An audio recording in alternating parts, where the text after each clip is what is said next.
You're listening to the Two Deep Voices Football Podcast. Lucky you.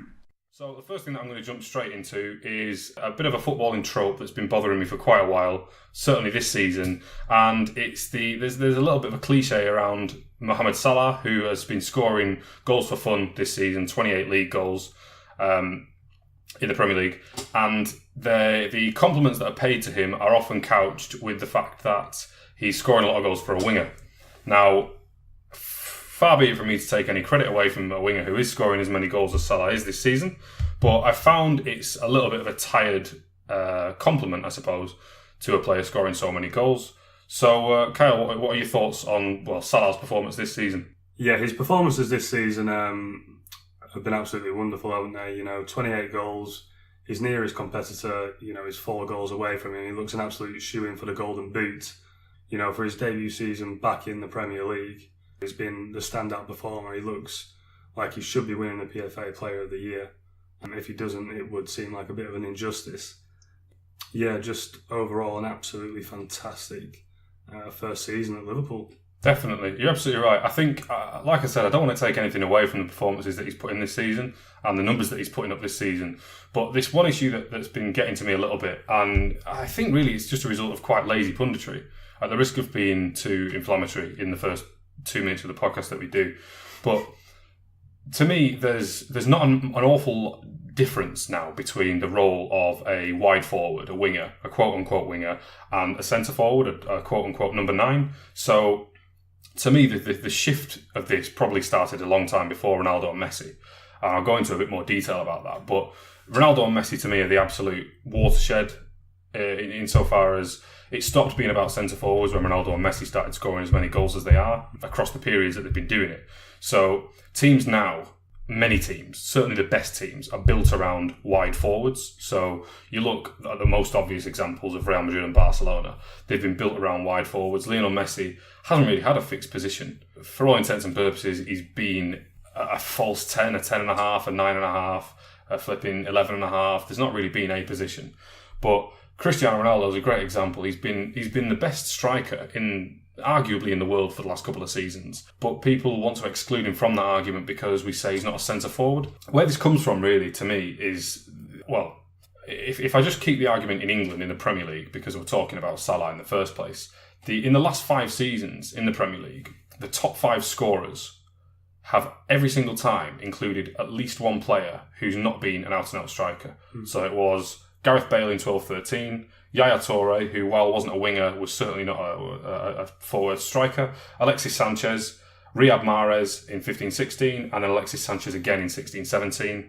The interesting thing this season, though, is that Salah and Raheem Sterling are both in the top 5 at this point in the season, which to me, I think probably suggests or maybe hints at a shift away from being so reliant on centre-forwards. The fact that Raheem Sterling scored as many goals as he has from a quote-unquote wide position, to me, it's an indication that the expectations of a wide forward are shifting a little bit. So it's no longer the case, as it was in certainly in my football viewing experience, when Alex Ferguson's Manchester United team were absolutely pulling up trees, and it was all built around the idea of conventional wingers. It was 4-4-2, and it was Ryan Giggs on the left, David Beckham on the right-hand side, and it was all about supplying crosses rather than scoring goals. It was creation more than goal scoring. Well, do you reckon there's been a big shift in certainly in formation terms from those times to now? Yeah, definitely. I mean, if you look at probably the best team that me and you have probably ever watched, the great Barcelona side that Pep Guardiola managed, I think you see a massive transition, particularly within midfield, don't you? Whereby the midfield is the impetus is very much on control as opposed to width and pace. So we would see players like Busquets, Xavi, Iniesta, and the whole way the midfield worked, it was just complete. It was labelled tiki-taka football, wasn't it? It was control, and then you had your forward players, your front three, who would be kind of interchangeable. So Messi would be dropping into different positions. You would have Pedro, Eto'o, whoever was there at the time. Yeah. And there was just a little bit of a shift, wasn't there? It's the same with Real Madrid nowadays. You have Toni Kroos, you have Luka Modric. The emphasis is very much on just powerful controlled midfields. I guess what you see at Liverpool is slightly different in the way that you've probably got box-to-box midfielders, haven't you, in Emre Can and Oxlade-Chamberlain, who I guess that old archetype type midfielder like a Frank Lampard, who are just running for 90 minutes, one box to the other, and allowing, you know, the forward players to kind of keep their positions in the attacking third. And that's why you're probably seeing players like Mane and Salah getting more goals. Definitely. I think that's definitely a massive factor, that the probably the change in midfield shape and definitely the change in midfield responsibilities, where it's not as simple as having two midfield enforcers, two wingers and two strikers, and everybody has a siloed job. One other thing that I think is, in my mind at least, a big watershed moment is the idea of inverted wingers. So I know it's been around for a long time in football, but in the English game, I probably keep coming back to Manchester United examples, but I always think of Giggs left-footed, Beckham right-footed, and it was all about crossing. It was all about the wingers crossing. Whereas nowadays, I picture Ian Robben, and I picture him being a left-footed right winger for Chelsea. And his game, if you look at his game, all across his career really, he's patented the cut inside from the right-hand side and shoot. And the key is the word shoot there. It's his whole game, his whole philosophy and plan going into every single football match and every single move really is get it onto my stronger foot, which is going to bring me inside. It's not going to bring me outside to supply for other players and then crack it in either corner. It's all about attacking and being aggressive and trying to score goals. And that, to me, you can see now in so many Premier League teams, particularly with left wingers, it's very, very difficult to name a left-footed left winger in the Premier League. For the top 5, top 6 teams, you know, you go Manchester United, it's either Marcus Rashford or Jesse Lingard or Alexis Sanchez. Chelsea, it's almost invariably Eden Hazard. Spurs, it's Son, and for Arsenal, it's been kind of Alexandre Lacazette. I suppose it's a little bit up in the air with Arsenal for the striking situation there, but it's certainly not a left-footed left winger. So the point is that the emphasis in recent times in England, at least, to me, appears to have been to cut inside and shoot, and that change in emphasis in attacking play should, in my eyes, bring with it a change in expectations for wingers, so that a winger should be expected now to be putting up, I would say, as many goals as he has assists. I would say if you get to 20 combined goals assists, something like what Riyad Mahrez did in 2015-16, which was, of course, a freakish season certainly by his standards, but I would say that's the kind of balance that a winger should be looking for. If we're talking about wide forwards and we're holding these guys up as the best players around, as we do, it's 2004 since a centre forward, quote unquote, number 9, last won the Ballon d'Or. That's 14 years. Even looking past the Ronaldo-Messi domination, there was still Ronaldinho, Kaká, Fabio Cannavaro, who's a little bit of an anomaly there.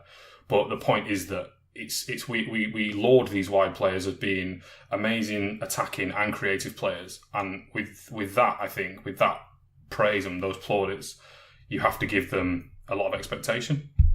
Yeah, I mean, it's a really interesting point you raise, and I think it's very on point. I mean, there's always exceptions, isn't there? And I guess football goes through these phases through decade to decade. I remember Arsene Wenger's side back in the golden age of 4-4-2, back when he was like creating the Invincibles.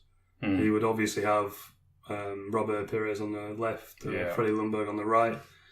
But I guess Arsene Wenger's tactics of how he wanted to play football differed than the generic kind of English way. He was very open to Pires cutting inside. Ljungberg kept his width a bit more, but instead of throwing in crosses to Thierry Henry, Ljungberg was often cutting the ball back inside, and they retained the ball, didn't they? Definitely. But yeah, it's what we're seeing in England now is these managers who are coming from different European leagues and bringing different experiences and developing the game in England in a different way. As you say, yeah, the wide players are just expected to just offer a lot more than just merely keeping their width and hogging the touchline and crossing the ball for the strikers. It's not the way football seems to be going at the minute. And I think that's the way, if you look across the top European leagues, there isn't many wide wingers whose job it is to just keep their width and cross the ball. No, I think you're definitely right. I think I don't want to make it sound like I'm taking any credit away from Salah. I think Salah is doing. I think he's certainly doing more than he should be doing. But I think it's unfair, really. I think it takes a lot of the attacking burden off wingers, off quote unquote wingers, wide forwards. When people say Salah's scoring a lot of goals for a winger, and then we compare him to Harry Kane, but I think comparing him to Harry Kane is absolutely what we should do. Yeah. Because to me, Mohammed Salah is to Liverpool what Harry Kane is to Spurs. He's the absolute fulcrum of every attack. The ball goes to him, and he's plan A.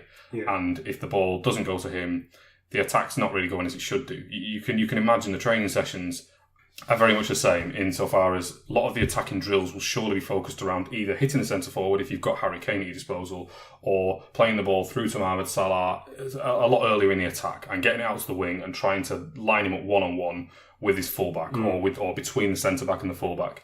And that to me that's an indication of how important the player is to the team, and I don't think we should be lessening the burden on wide forwards by saying, hey, a wide forward should be scoring nowhere near the number of goals that Salah's scoring. I think it's a great aspiration for wide forwards. I don't know if I've seen a player attempt to take on as many players as what Mohammed Salah has this season.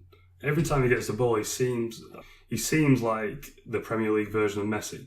He's taken on players just for fun, and it's every time he gets the ball, you always back him to beat the defender. And I can't think of many players who you would say in the Premier League you were back to do that. No, certainly. I think it's Salah first for sure. Maybe Eden Hazard is the second one as far as dribbles. Certainly for the stats that he puts up season on season. I know you wanted to talk a bit about Eden Hazard. Yeah, we'll move on to Hazard soon. Yeah. You know, I think you maybe see Sterling trying to get past players a lot, but Mohammed Salah is just very noticeably just carving up defences single-handedly for Liverpool, as you say. The ball seems to be going to him more than what it's going to Mane, more than what the ball seems to be going into Firmino, who is supposedly meant to be this centre-forward who is able to hold the ball up and kind of like bring other players into the attack. But Salah just seems to be kind of doing it single-handedly, and it will be interesting to see whether he actually can take that on into next season and beyond, really. Yeah, definitely. I think most people hope he will. I am far from being a Liverpool fan, but it's absolutely enchanting to see a player, particularly in his first season back in England after having not really had a fair shake in his first time around at Chelsea. It's absolutely amazing to watch him, and I think we do get hung up on numbers a lot, particularly in England. I know we'll go into this situation where it's all about stats and it's all about the who scored index and the Opta index and who's completed the most passes and which team is completing the highest percentage of crosses. But I think the most telling thing about Salah's contribution to Liverpool is, without taking too much away from Jurgen Klopp, the way that the team are playing, and absolutely, as you mentioned, the way that he's playing, is you can watch him and have no awareness of the number of goals that he scores or the number of assists that he records, and know that he's one of the best players in the league. Because, like you say, it's like watching Lionel Messi at Barcelona. Obviously, not to as great an extent, but I think in terms of the quality of the overall standard of La Liga and the overall standard of the Premier League, I'd say in terms of proportion, it's probably not disproportionate. I think Salah, he does have a really fair shout to being dubbed the Premier League's Messi. Absolutely. Absolutely, yeah.